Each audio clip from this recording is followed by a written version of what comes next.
Bonjour et bienvenue une fois encore dans ce programme de formation d'entrepreneur, le guide de l'entrepreneur.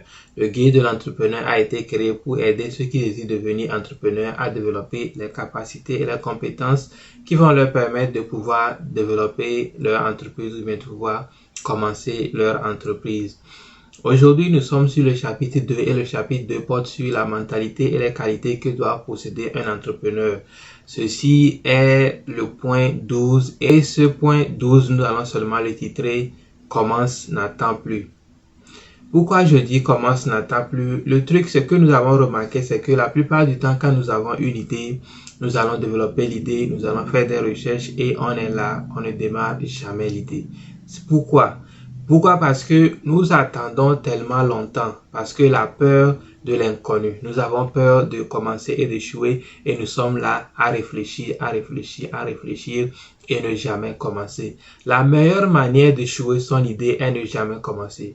Si tu essaies, tu as une chance de réussir ton idée, mais si tu ne sais pas, ça c'est déjà garanti que tu as échoué. Donc la peur d'échouer ne doit pas réellement nous empêcher de commencer.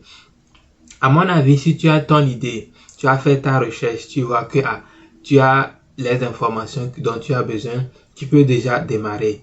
Le truc, c'est que tu ne peux pas connaître toutes les étapes qui vont t'amener au succès.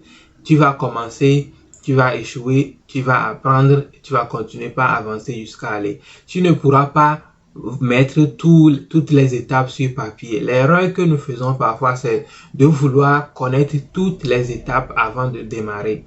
Une fois que tu connais peut-être 50% des étapes pour arriver à ta destination, commence. C'est sûr même que les 50% là que tu connais, il y aura des faillites, il y aura des trous dans ces 50% là. Donc même si tu planifies 100% de comment tu vas arriver à ta destination, il y aura toujours des trous dans ces 100% là. Donc tu ne pourras jamais connaître avec exactitude ou bien tu ne pourras jamais connaître exactement ce que tu vas faire pour pouvoir arriver. C'est vrai, c'est bon de planifier. Je ne dis pas de seulement avoir l'idée et de te lancer sans rien faire. Quand tu as l'idée, fais des recherches, planifie et vas-y, commence. Même si tu ne connais pas toutes les étapes qu'il te faut pour arriver là-bas, tu vas apprendre en allant. Parfois, nous essayons d'apprendre tout sur le projet ou bien d'apprendre tout sur les étapes pour pouvoir y arriver. Ce qui fait qu'on commence par penser qu'il y a beaucoup de choses à apprendre et on ne commence jamais. Mais tu vas voir que peut-être le fait d'apprendre un peu, c'est plus facile pour toi parce que quand tu apprends un peu, tu bâtis la connaissance sur la connaissance et jusqu'à ce que tu tournes derrière toi pour voir, tu as déjà connu beaucoup de choses sur ton projet. Je vais te donner un exemple simple pour pouvoir t'aider à connaître ceci, à comprendre ceci.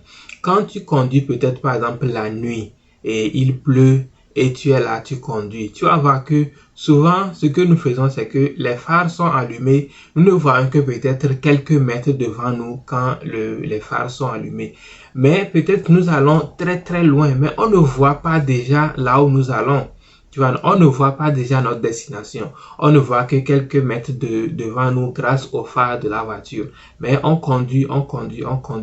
Et à chaque fois qu'on avance, grâce au phare, on voit quelques mètres devant nous. Grâce au phare, on voit quelques mètres devant nous. On avance jusqu'à ce que, du moment que on continue d'avancer, qu'on n'arrête pas parce qu'on ne voit pas tout, on va arriver. Tu vas voir qu'à un moment donné, tu arrives à ta destination, tu te dis que, oh wow, je suis déjà arrivé. Mais, rappelle, si tu t'étais dit que, bon, je vais allumer mes phares et pouvoir voir jusqu'à ma destination avant de commencer, est-ce que tu es sûr que tu auras le courage de commencer? Non, tu n'auras pas le courage de commencer. C'est la même chose avec nos projets, c'est la même chose avec nos entreprises. Quand tu as une idée, tu veux arriver quelque part, tu étudies l'idée, comment faire pour arriver, tu comprends comment faire pour arriver. Les petites étapes, toutes les petites étapes que tu vas passer par pour arriver, tu n'as pas besoin de tout connaître.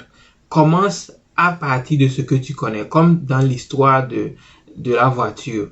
Tu connais quelques mètres devant toi, tu conduis ces quelques mètres là. Grâce aux quelques mètres que tu as conduit, tu vas pouvoir voir d'autres mètres devant toi. Tu vas voir que, disons que tu as conduit 50 mètres.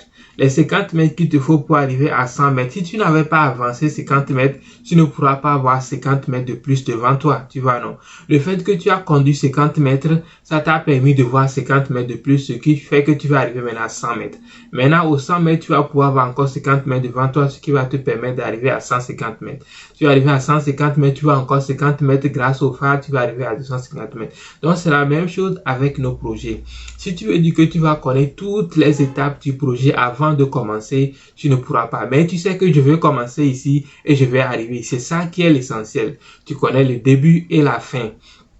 Maintenant, pour ce qui est de comment prendre le début pour rejoindre la fin, tu n'as pas forcément besoin de connaître tous ces détails-là. C'est bon d'avoir une idée. C'est très important d'avoir une idée de comment tu vas arriver. Parce que si tu n'as pas une idée là, tu es dans vraiment de l'illusion. Ce n'est pas bon. Tu connais ton début, tu connais ta fin, tu as une idée de comment y arriver. Mais les étapes spécifiques que tu dois passer pour arriver, tu n'as pas forcément besoin de connaître ça.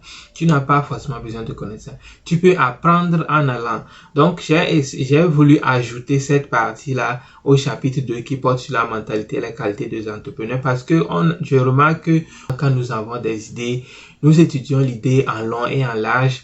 Nous sommes là, nous voyons qu'il y a beaucoup d'étapes dans l'idée et nous ne démarrons pas. Prends un moment par exemple et réfléchis, voir la plupart des idées que tu as eues et que tu n'as pas démarré. Tu vas voir que beaucoup de fois c'est parce que tu as senti qu'il y a beaucoup de choses que tu devais connaître, ce qui fait que tu n'as pas pu te lancer. Mais si tu avais commencé, tu démarres, tu vois que les choses marchent un peu. Tu apprends de ce qui s'est passé, tu continues encore d'avancer. Tu vois que petit à petit, tu vas commencer par apprendre et jusqu'à ce que tu te rendes compte, tu as déjà appris beaucoup de choses. Et aussi, il faut que nous sachions que tu n'as pas besoin d'être un expert ou bien de connaître 100% des choses pour pouvoir réussir. L'on peut réussir avec peut-être 70% des capacités pour réussir ce genre de projet. Ce que je veux dire, c'est que par exemple, si tu te lances dans un projet d'agriculture, tu n'as pas besoin de connaître 100% de ce qui est agricole avant de te lancer. Non, il y a certaines choses que tu ne vas pas forcément connaître, mais ça ne va pas empêcher ton projet de démarrer. C'est ça aussi le truc. On veut savoir que si je me lance dans l'agriculture, il faut que je connaisse 100% des choses sur l'agriculture. Ou bien si je me lance dans l'élevage, je dois connaître 100%. Il peut y avoir qu'il y a des choses que tu ne connais pas, mais cela ne va pas affecter le projet autant que toi tu penses. Tu vois, non? Le fait que tu ne connaisses pas tout ne veut pas dire, c'est l'essentiel que tu dois connaître. Une fois que tu connais l'essentiel, ça va marcher parce que parfois les idées, c'est la fondation qui est importante. Si tu bâtis une bonne fondation, le reste qui va venir sur ça ne va pas être trop difficile. Mais c'est quand tu n'as pas le début et que tu ne connais pas la fin que c'est comme si tu es en train de te lancer dans l'illusion. Donc ne laisse pas ton idée te rendre handicap, ne laisse pas ton idée t'intimider. Quand tu as ton idée, étudie l'idée et démarre. Ne traîne pas trop, plus la peur s'installe, plus maintenant tu perds encore la motivation et tu vas voir qu'en fin de compte, tu ne vas pas démarrer ton idée. Donc je pense que ça sera tout pour le chapitre 2 qui portait sur la mentalité et les qualités de l'entrepreneur. Nous allons nous retrouver dans le chapitre 3 maintenant pour commencer à parler de ton idée en tant qu'entrepreneur.